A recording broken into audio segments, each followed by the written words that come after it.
Hi, my name is Scott Burgess. Welcome to our Eat and Drink Real Estate Podcast. Today I'm joined by attorney Brian Tierney. Thank you for being here. Yep. So, one of the things we were talking about initially was you have your own podcast that you're out there doing and publishing. It's part of this Blue podcast that you call that, the Blue Podcast Life University, right? Yep.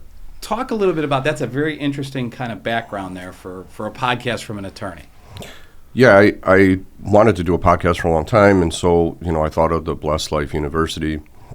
It was during COVID.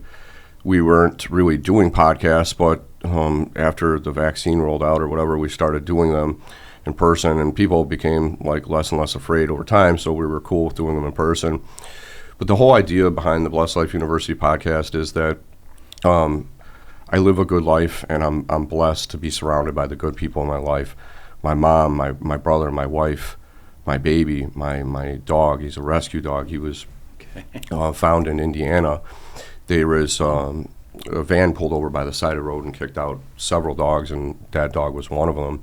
Wow. And so a friend of ours put it up on Facebook and, said we want to give this dog a good home, and it worked out really well.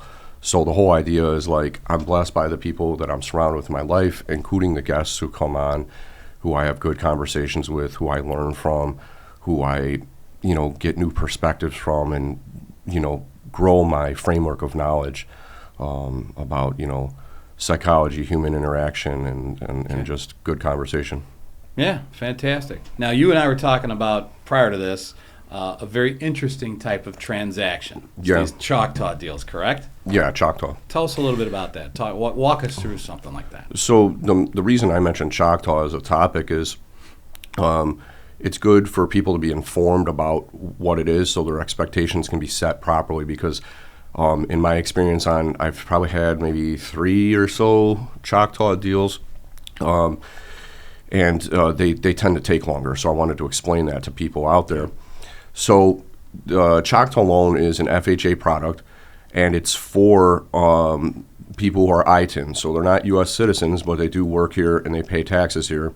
Okay. And they're trying to get a loan, trying to get a home for them and their family. And so they've now have this product, which is basically a installment contract, like a seller financing deal with Choctaw, which is this insurance company that is trying to loan money to make money off their money. With the interest. So Choctaw basically has the buyer sign a loan agreement, an installment agreement, saying that, the legal title to the home will be in our name until you make all those payments or you refinance and pay us off, whatever. The reason it's, the interesting part about the deal then is that instead of the actual buyer who is going to be living in the home and benefiting from it, it's not his name on title then, it's going to say Choctaw is the owner. So the folks will, try to pay them off, whatever, and then Choctaw will fully turn over the title at the end. Okay. But the problem is there's probably a lot of documentation. And now the thing with Choctaw is they're managing risk. So if this person gets deported, the title's still in their name. They probably don't have to the foreclosure would be much easier if they had to foreclose or, whatever have you. But at least the title is in their name. They can step in as the owner. Yeah, they may either. I don't know how it worked, to be honest with you. I have to look more into the specifics of the Illinois mortgage foreclosure law. But if the title's in their name, they may not have to foreclose. But I think they dictate foreclosure on the basis of equity in the property. So if the person had over 20%, then perhaps they would have to go through a full foreclosure. But the point is the length of the deal. So Choctaw, it's confused some of the attorneys I worked with. I had an attorney show up to a closing, and he's like, where's my client? So he calls the client, and he's like, where are you? We had it scheduled for 3 p.m. in Orland or whatever have you.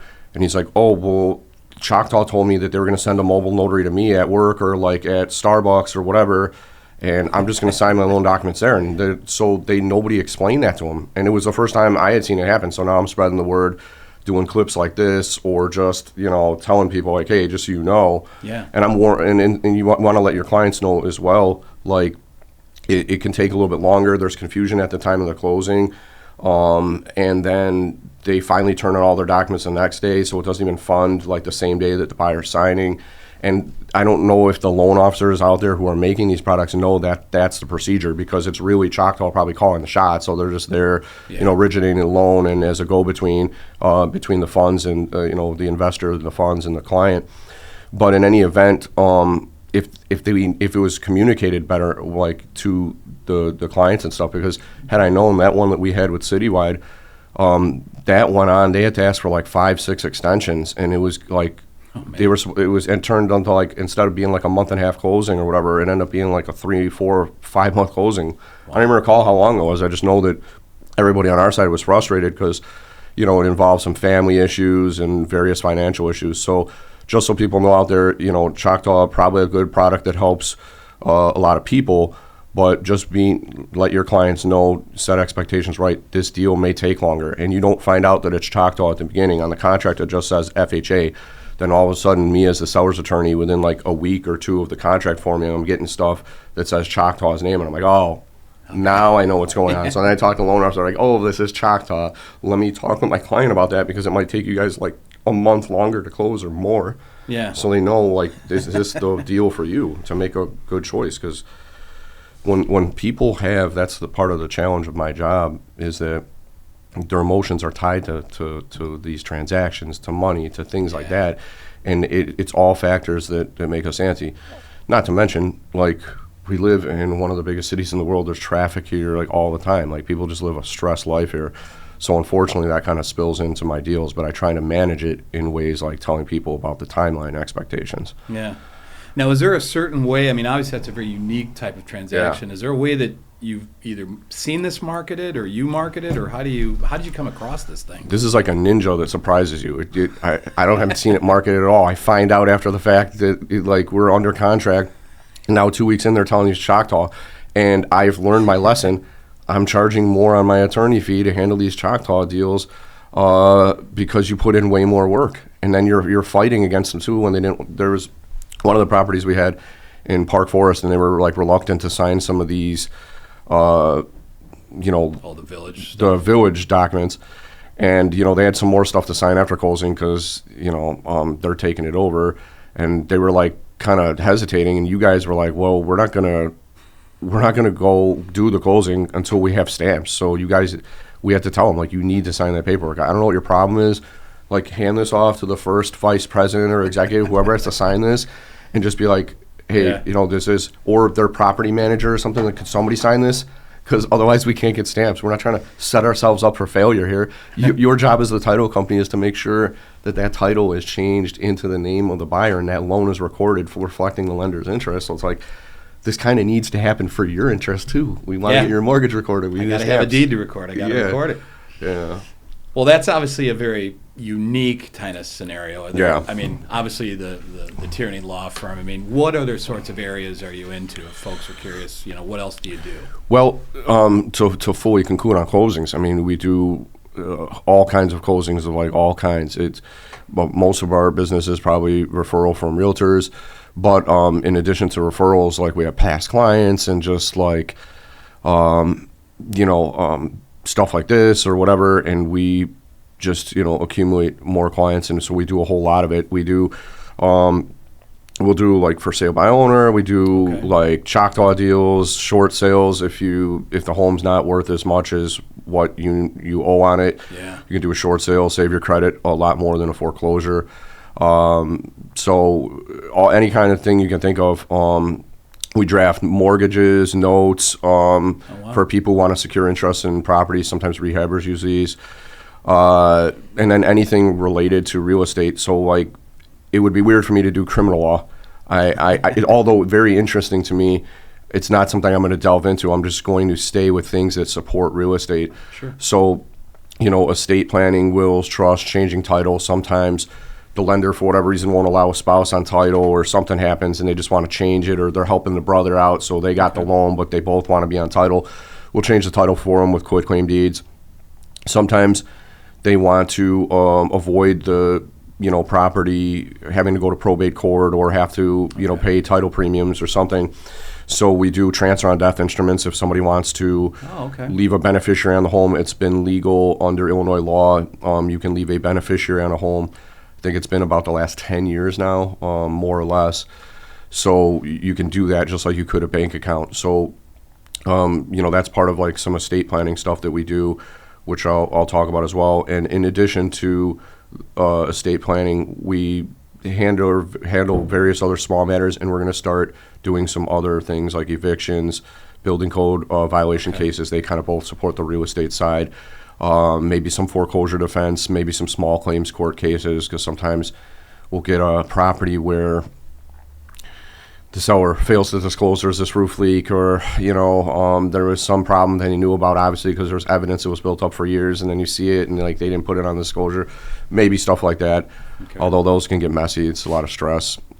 So is a lot of that stuff with the mindset of that leads to like the estate planning stuff you talked about? Does that lead to actual real estate transactions, buys and sells? Is that vice versa? And sometimes I'm helping them with both at the same time. Because it might have been a trust that I set up for them, and then I'm now helping them administer the trust and sell off the assets that were left to them as beneficiaries or to their siblings or whoever. So I can help them with that, and then we do the real estate sale as well. Okay. But in terms of like estate planning, like what is it? Why do you want to do it? So that's what everybody talks about: wills, trusts, powers of attorney, things like that. That's your estate planning. There are different kinds of estate planning out there. Like there's attorneys that will set you up with like a irrevocable trust out in the Bahamas or something. Okay. That's not me, but I do know a guy. I got a guy. I would like to say I know more than one guy, but it's one guy, and he's a great guy, so that works out well. But anyway, he's the kind of guy who could set you up with the lifestyles in the rich and the famous trust on the Bahamas offshore or whatever. But anyway, I do mostly, I'll either do a revocable living trust that you can amend, change during, your lifetime. I'll do a backup will with the trust in case there was any assets that were not transferred into the trust, titled legally into the trust at the time that person passed. Then the pour-over will would tell the judge, I just want these assets to be dumped back into the trust that were not titled into my name yet, and they will handle it privately out of court. So a trust is just a private agreement that this is how property will be managed when somebody passes away. The will, unfortunately, with a will, some people will try to say, well, all I need is a will, or I only want to go with a will. The problem with a will is that it's required to be probated by a judge in order for you to distribute the assets, with very little exception. If it's a very small estate, maybe you could distribute some of the assets without having to go the will route. But if you didn't distribute pursuant to the will, you subject yourself to claims. So, anybody who mishandles these things are usually breaching a fiduciary duty, the highest duty you have of responsibility to a person. So, they could be in a lot of trouble if they don't distribute properly, or if they, try to loot the estate, whatever have you. Yeah. But anyway, that's the point about wills is the judge has to make sure that it was properly witnessed, which means you have to have two disinterested witnesses, which are witnesses who are not inheriting under the estate. So if they're going to be the witness on a will, they can't be getting like the car or the house or whatever. Yeah, exactly. Yeah, okay. It's not like your nephew who's the thing. Like you got to have like your neighbors from across the alley, or if you come into our office, we can have our assistants witness as well. And you also need some powers of attorney, just because if you don't have mental capacity, which also leads me to follow up on mental capacity as something that you need in order to do estate planning. But in any event, the powers of attorney allow somebody else to make decisions for you, including like paying your bills, writing checks, transferring assets if you've lost mental capacity to do so. Maybe you got into a car accident, or you're in a coma, you're not able to do it, bills are racking up, and there's things that need to be done. So your power of attorney can cut checks, or just sell your assets to start helping pay like bills, especially if you need a long-term care or something. discuss your matters with a doctor or another professional, something like that. Well, the thing about the power of attorney, though, is it does die when the person dies. So, those okay. are just good for worst case scenario. You lost capacity, like I said, for car accident, whatever have you, and you just need somebody to make decisions during your lifetime. After that, then it's either under a trust or it's in probate court. Okay. But the important thing that people need to know is when they're trying to get an estate plan is two main things. Number one, you have to have sufficient mental capacity. Okay. What does that mean? Yeah, what does that mean? So in order to have sufficient mental capacity, you have to understand the nature and consequences of your actions. Meaning, like, if you're transferring over a house, like you're giving that to them in the will, you need to understand that once that's given to them, it's like irrevocable and it's a completed gift, and like you have to understand like what's going to eventually happen. You can't like, yeah, I want them to have the house, right? No backseas. No, you need to like, this person has to understand like they're giving away their property. This is how their property is going to be distributed. So they can't be under duress with like a gun to their head that would invalidate mental consent because your will is being overridden. But you have to understand the nature and consequences of your action. That these are gifts and that they're going to be distributed this way. Yeah. And you want to get it to the people. You want them to know like that they're choosing the right person. They want to have that they know in their heart of hearts that's the way they really want their will to be. If they can't figure that out for themselves, then they shouldn't be making these documents. You need a guardianship. Okay. So a guardianship would be just like similar to probate court, with the exception of they're giving you letters of office to conduct the business affairs of somebody who's still living. Okay. Probate is after they're passed away, but you might have people who are just mentally challenged, or you might have people that otherwise become incapacitated or almost brain dead or something, and then they get guardianship. So if you didn't, once you pass, then it either gets a guardianship, or if you had an estate plan in place, you do it through probate. Now, does that vary depending on county? Like if I'm in Cook or DuPage or Will or Lake, are there different parameters or rules for each of the counties, or is this kind of just statewide? Is this probate law is pretty well settled? The procedure for it is pretty, I would imagine, pretty uniform. Although I've only done probate cases in Cook County. I don't do a lot of them, but the ones I've done are in Cook County. Okay. But I understand DuPage is very similar. Will is probably very similar too. The only thing is they might have different forms or just different procedures of like how they want you to check in when you get in there or something. But in any event, it's pretty similar. The process is the same. You might have the meat and bones is form. You're getting letters of office which document your authority, stamped by a judge, to like come in there and take money out of that bank account or sell that car or sell that house. So the gist of it is the same everywhere. That's your goal of what you're getting to. Or and then lastly, they're looking out for the best interest of the beneficiaries. So, who is supposed to get what? They make sure that it's all been distributed or turned over to a trustee for the management of the children until they're, 25 years old. That's what I've been hearing commonly is like an age where the brain is fully developed. So some people will tell their, in their trust, they'll say that they'll get like just money for basic necessities, living expenses, tuition until they're like 25, then they can have all the rest and remainder. And it's usually like in the reasonable judgment of like what would they need necessarily. Well, you go to the trustee, let's say the trustee is your aunt or something like that. Hey, I need, these clothes, whatever. Like, okay, that's no problem. Like, why would they deny you that? And then, they take care of you until you're old enough. So that's what you do when you have like minor children. So trusts and things like that are very good when you have minor children, plus having the powers of attorney in place. You have somebody who can look after your health care as well. That's another thing. With the health care powers of attorney, if you can't make your own medical decisions, they'll do what's, in your best favor, and you can usually choose whether, like, if you're only going to continue living just because of life support, do you want that or not? Because they ask the person, what is more important, the quality of your life or the length of your life? And most people would say the quality. Like, sure, there's no reason for your body to continue living like at like 100. Know. Yeah, if you're never going to come back, like if it's certain that it's irreversible. Now, is this something you try to do with any client that comes to you, whichever stage they're in? If they're just buying a home, do you then sit down with them post-closing and say, hey, we need to talk about these things? Should. I'd be driving a Range Rover like you. I'm kidding. You got a Ford, what is it, Ford Explorer? That's correct. Okay. I can buy my parts but on it's still a eBay. very nice car. But yes, I would be driving something like that, right?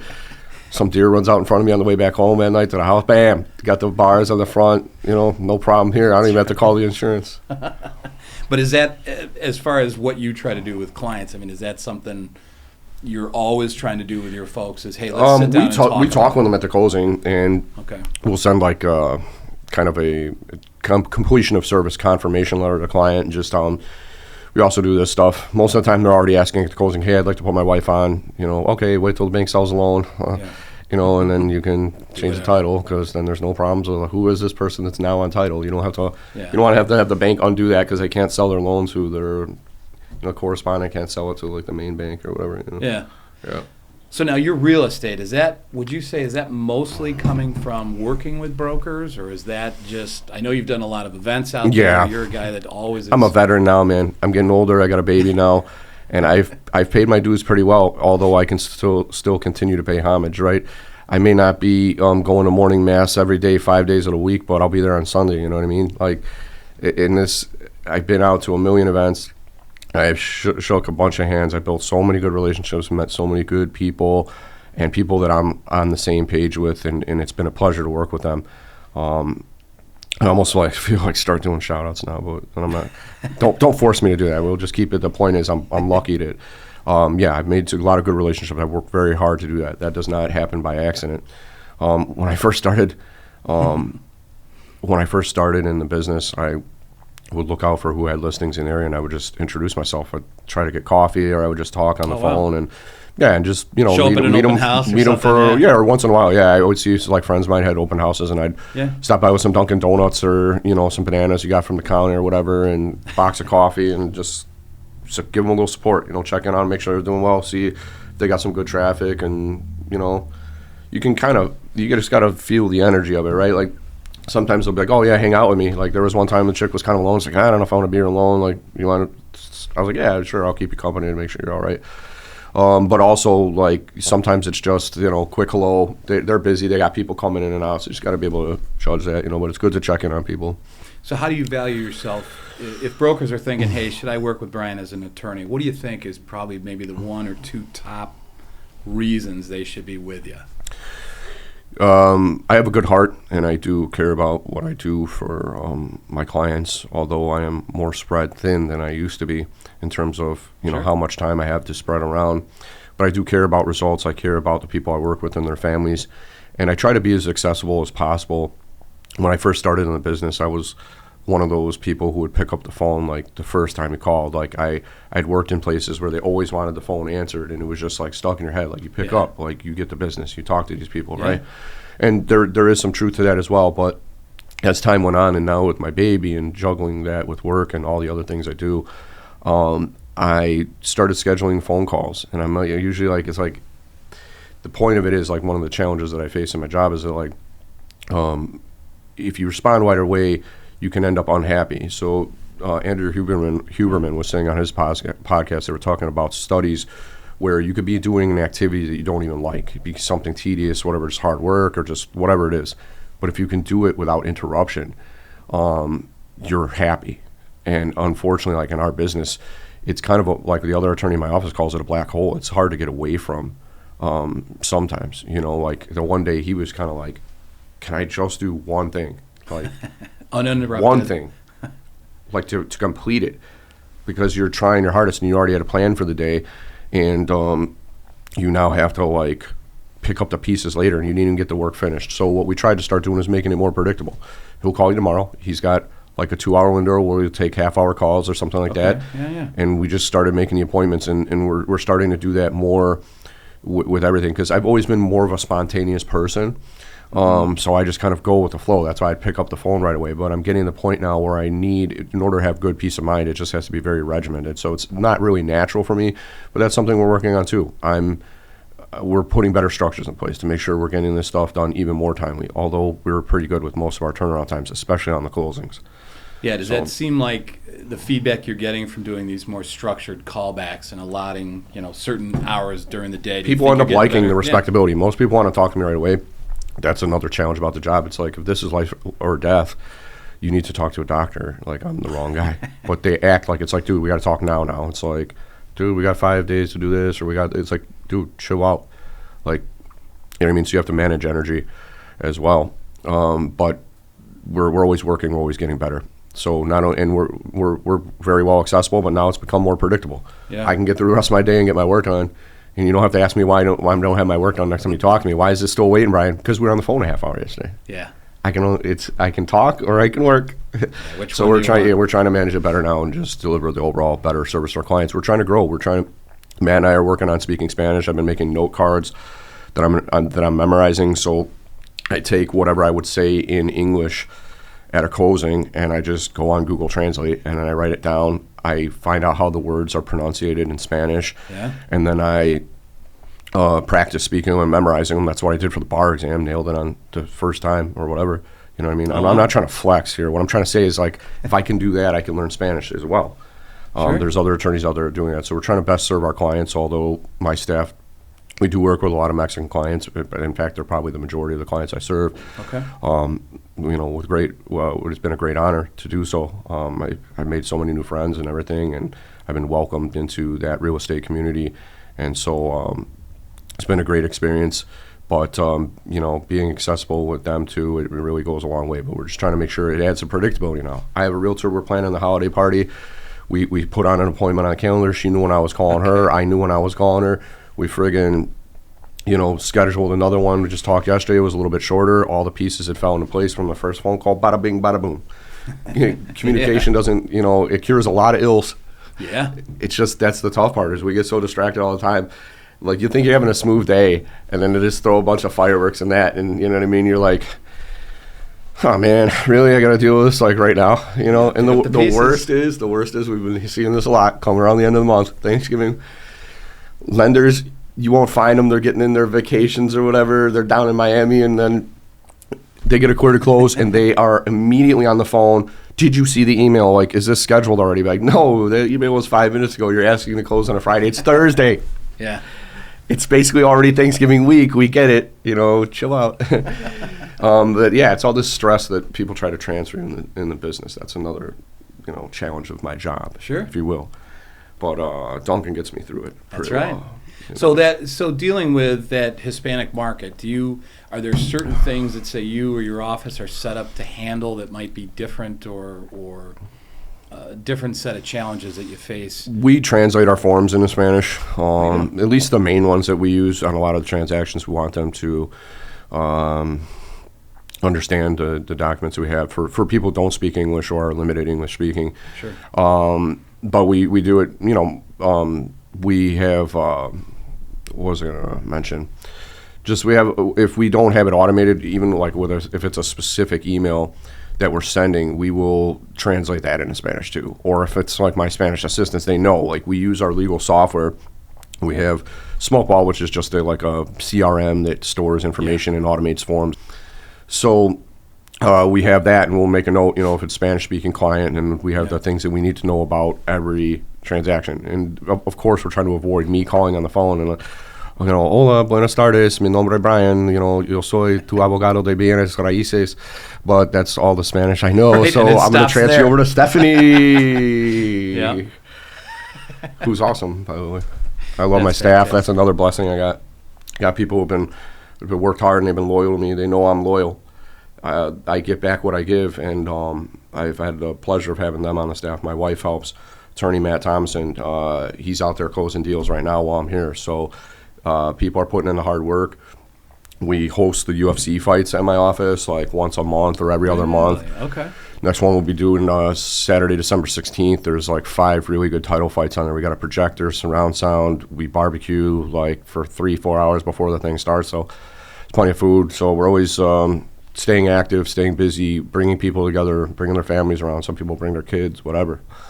You trying to do that with like prospective clients and obviously your brokers, your referral sources? Is that really what that's? I like doing it, so I'm going to do it no matter what. But okay. It's nice to be able to include people in on that. And I've showed, like, people are enlightened after they see it. They're like, oh, I found the religion. Like, I get why you like this now. I understand why it's exciting, because energy is contagious. So when we're in there and you're like, oh, like two of the best fighters about to fight, and they're just going to war, and then like one of them will knock the other guy out or they'll win in whatever way, and people just start losing their shit. Like, oh my God. Like, we just had one where this guy, it was a 155-pound fight.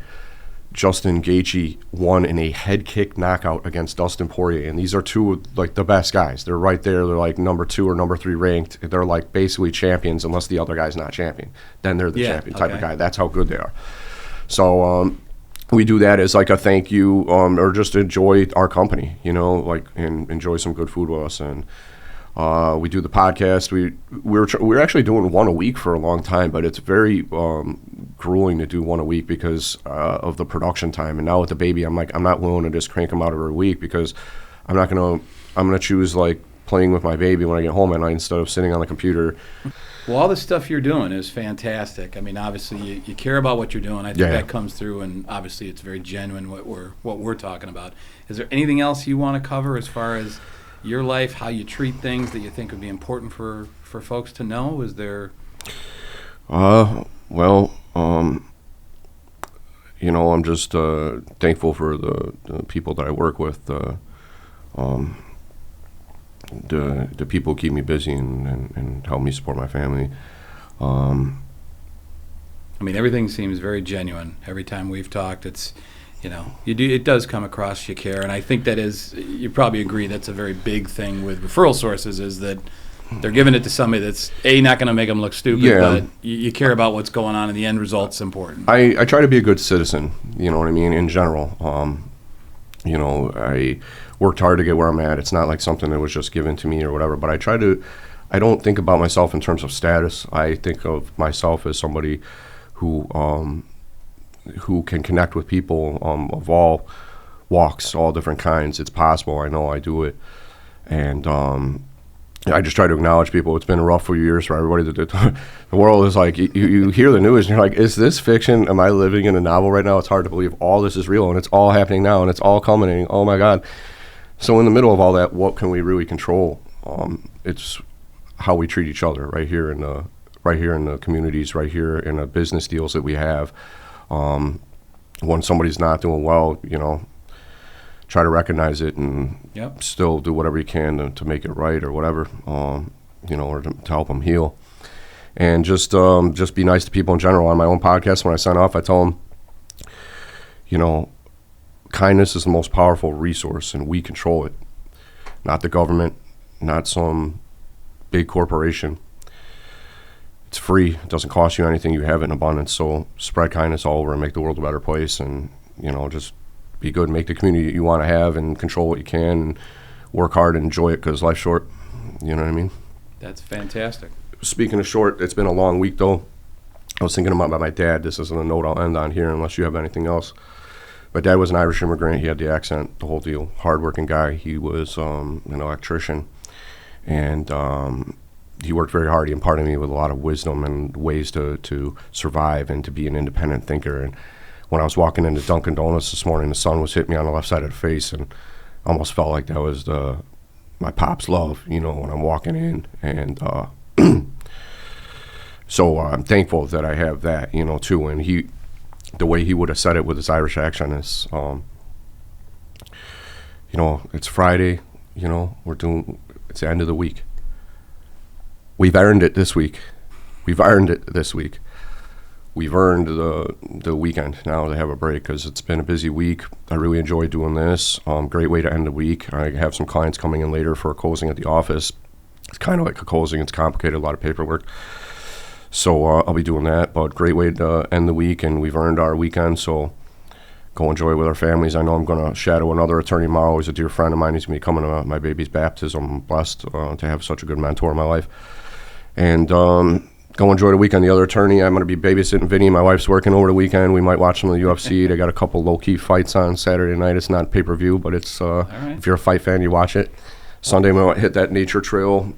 There's a 2-mile one not too far from the house that I love. So I reconnect with the earth. You know what I mean? So what's the best way for people to get in touch with you?